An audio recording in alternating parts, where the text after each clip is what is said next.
ఆప్కో చేనేత సంఘాలు విక్రయించిన వస్త్రాలకు జీఎస్టీ మినహాయింపు చేయాలనే ప్రతిపాదనను పరిశీలిస్తున్నామని మంత్రి సవిత ప్రకటించారు. ఏపీ బడ్జెట్ సమావేశాల సందర్భంగా ప్రశ్నోత్తరాల సమయంలో చేనేత వస్త్రాలపై జీఎస్టీ మినహాయింపు, నేతన్నల అభివృద్ధికి తీసుకున్న చర్యలపై చీరాల ఎమ్మెల్యే మద్దులూరి మాలకొండే అడిగిన ప్రశ్నలకు మంత్రి సవిత సమాధానం ఇచ్చారు. చీరాల చేనేత క్లస్టర్కు ఎన్ఆర్ఎల్ఎం కింద 4.17 కోట్లు మంజూరు చేశామని మంత్రి తెలిపారు. అధ్యక్ష, మరి సభ్యులు అడిగినట్లుగానే మరి ఉపకృతులు చేసే వారికి కూడా ఈ సంక్షేమ పథకాలన్నీ అందుతాయన్న విషయం కూడా తెలియజేస్తున్నాం అధ్యక్ష. అంతేకాకుండా మరి అతి తక్కువ కాలంలోనే అంటే అధ్యక్ష ఈరోజు ఈ సంఘాల బకాయిల విషయంలో ఆలోచిస్తే ఏం జరిగిందంటే గత ప్రభుత్వం ఆప్కోను కూడా వదిలిపెట్టలేదు అధ్యక్ష.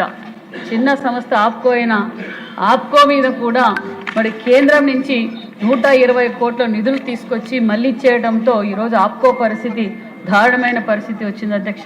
ఇప్పుడిప్పుడే మరి ఆప్కో సొసైటీల ద్వారా తీసుకున్న బకాయిలు కూడా ఒక్కొక్కటిగా చెల్లించుకుంటూ వస్తున్నాం అధ్యక్ష. మరి సభ్యులు అడిగినట్లుగా మరి హెల్త్ ఇన్సూరెన్స్ విషయం అడిగారు అధ్యక్ష.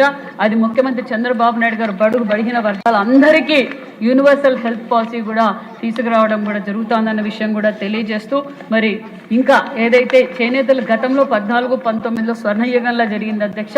మరి ఈ అతి తక్కువ కాలంలోనే మరి చేనేతలు అన్ని విధాలుగా ప్రోత్సాహంగా ఉండాలని చెప్పి ఎప్పటికప్పుడు ఎగ్జిబిషన్స్ ఏర్పాటు చేయడం, వాళ్ళలో స్కిల్ ట్రైనింగ్ కూడా అందజేస్తున్నాం. అదే కాకుండా ఆప్కో సేల్స్ కూడా గణనీయంగా పెరిగాయన్న విషయం కూడా మీకు అందరికీ తెలియజేస్తూ ఎక్కడికక్కడ క్లస్టర్లు కూడా ఏర్పాటు చేస్తున్నామన్న విషయం కూడా మీకు తెలియజేస్తూ అదేవిధంగా సభ్యులు అడిగినట్లుగా ఖచ్చితంగా చేనేతల అభివృద్ధి కోసం అహర్నిశలు కష్టపడుతున్న ప్రభుత్వం కూటమి ప్రభుత్వం అనే విషయం కూడా మీకు తెలియజేస్తాం. ఒకటో ప్రశ్నకు లేదండి. అయితే నేత కార్మికులకు ఉత్పాదకతకు, నాణ్యతకు మరియు ఆదాయాన్ని మెరుగుపరచడానికి చీరాల చేనేత క్లస్టర్ కోసం జాతీయ గ్రామీణ జీవనోపాధి మిషన్ కింద ఎన్ఆర్ఎల్ఎం కింద 4.17 కోట్ల మొత్తాన్ని మంజూరు చేయడం అనేది శిక్షణ కూడా ఈ కార్యక్రమంలో ఒక ముఖ్యమైన భాగం. రెండో ప్రశ్నకు అవునండి.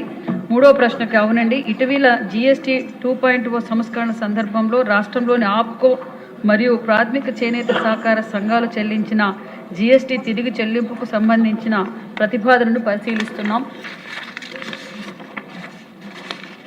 నాలుగో ప్రశ్నకు రాష్ట్రంలోని చేనేత కార్మికులకు మద్దతు ఇవ్వడానికి ఈ క్రింద వివరించిన విధంగా సంక్షేమ మరియు పారిశ్రామిక అభివృద్ధి పథకాలు అమలు చేయబడుచున్నది. సంక్షేమ పథకాలు: సహకార చేనేత పొదుపు నిధి పథకం, చేనేత కార్మికులకు ఎన్టీఆర్ పెన్షన్ భరోసా, ప్రాథమిక చేనేత సహకార సంఘాలకు నగదు పరిమితి, చేనేత కార్మికులకు మరియు మరమగ్గాలకు ఉచిత విద్యుత్తు. అభివృద్ధి పథకాల అధ్యక్ష, జాతీయ చేనేత అభివృద్ధి కార్యక్రమం ఎన్ఎస్డిపి ధర్మవరంలో 38.31 కోట్ల రూపాయల ఖర్చుతో మెగా హ్యాండ్లూమ్ క్లస్టర్ ఆమోదించబడినది. అదేవిధంగా పిఠాపురం మరియు మంగళగిరిలో మరి 12 కోట్లతోనూ మరియు 22.35 కోట్ల కేటాయింపులో ప్రత్యేకత ప్రాజెక్టులకు ప్రతిపాదించడమైనది.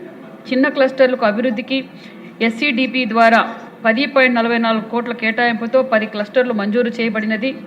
మరి సహకార క్లస్టర్లు కాకుండా ఇతర క్లస్టర్లకు కూడా ఆర్థిక సహాయం, ముడి పదార్థాలకు సరఫరా పథకం, మరి నేత కార్మికులు ముద్రా పథకం, చేనేత మార్కెటింగ్ సహాయం